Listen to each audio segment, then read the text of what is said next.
And Botanic Gardens actually in Belfast here was one of the main attractions in the early 1900s. One of the attractions of it was actually this herbaceous border, which is one of the longest borders anywhere in any gardens. It just goes on and on and on.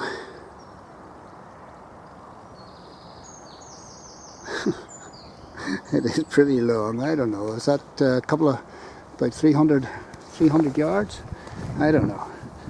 And there's tulips and spirea and daffodils and irises and tulips again, oh yes. And I don't know, there's a lot of stuff in here. And then on this side it just goes on and on and on and on and on and on.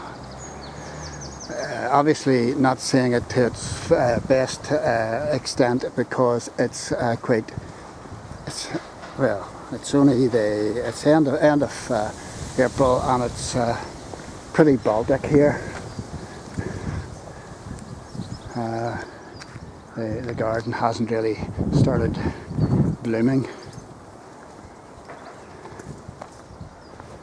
There you are now, longest herbaceous border of anywhere. And this is from Adrian. Adrian's been here for 32 years, and she knows everything there is to know about herbaceous plants. And she's welcome to come and check out my garden anytime. Oh, you couldn't afford me. Very good.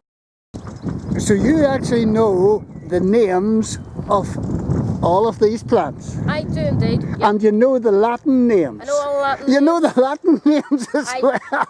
Planted every one of them, and I designed the borders. I've been up here over 20 years. So you are a top dog at this? I mean, don't take that, you're a top person at this. I am the herbaceous expert here at the Botanic Gardens. Yes. Would you travel then to pick up new varieties? Or?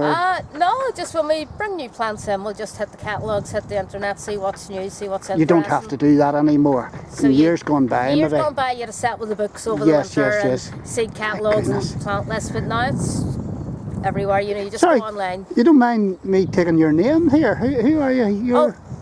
My name's Adrian.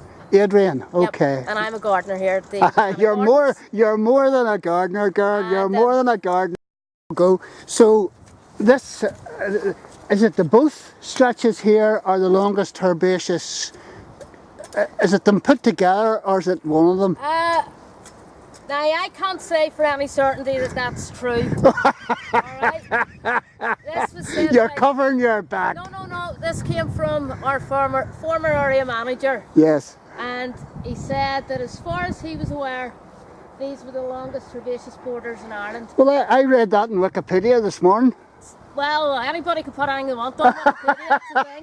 They could say it's inhabited by aliens as well.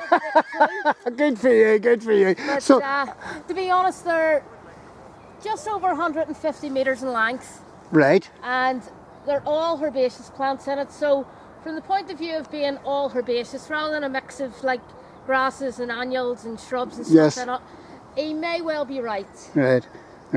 But as I say, it's not documented, and I know it's not. It's not. Take a pinch of salt. It's not gospel. But they're certainly one of the longest, I would imagine. Right. You know. You see that sort of grey, big spiky one? Is that is that a poppy?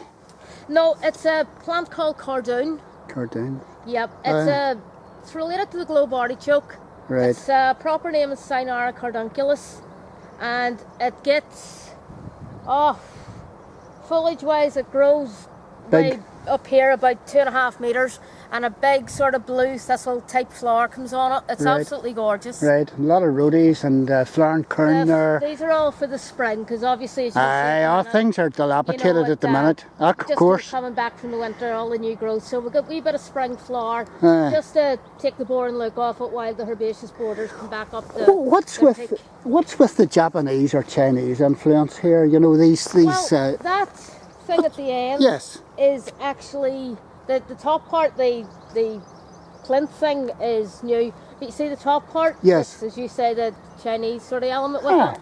That was one of the old vent covers from the Royal Victoria Hospital. The, you know, the Victorian part of it. Yes. And during the Victorian times, the plant hunters were all out over the world, like China and Japan and so on. All that side of the world open up. And there was a big Chinese influence. It was called chinoiserie. And you see that influence quite a lot, particularly in gardens.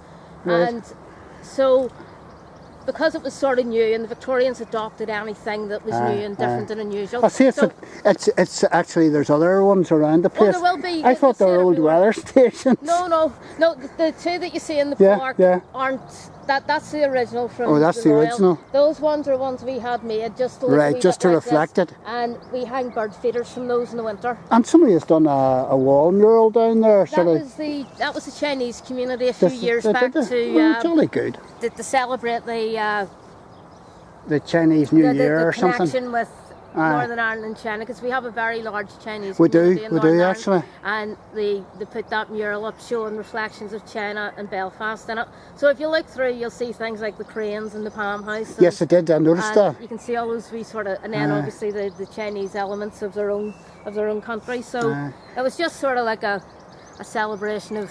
Sure. There's some amount of bird life in here. There's a great deal of bird life.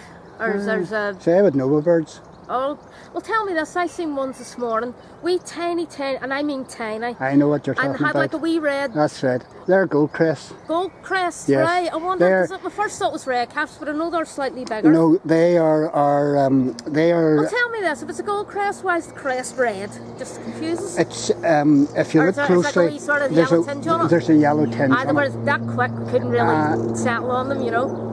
They have a little high-pitched song. That's how you know them. They're usually sitting in firs. Right. And they've a high-pitched song, it just goes on and on. Yeah. And you just round about here this morning they were on, and say there was two of them, and say they were flitting about. And that's right. I mean, they're only about they're smaller. They're smaller than a wren.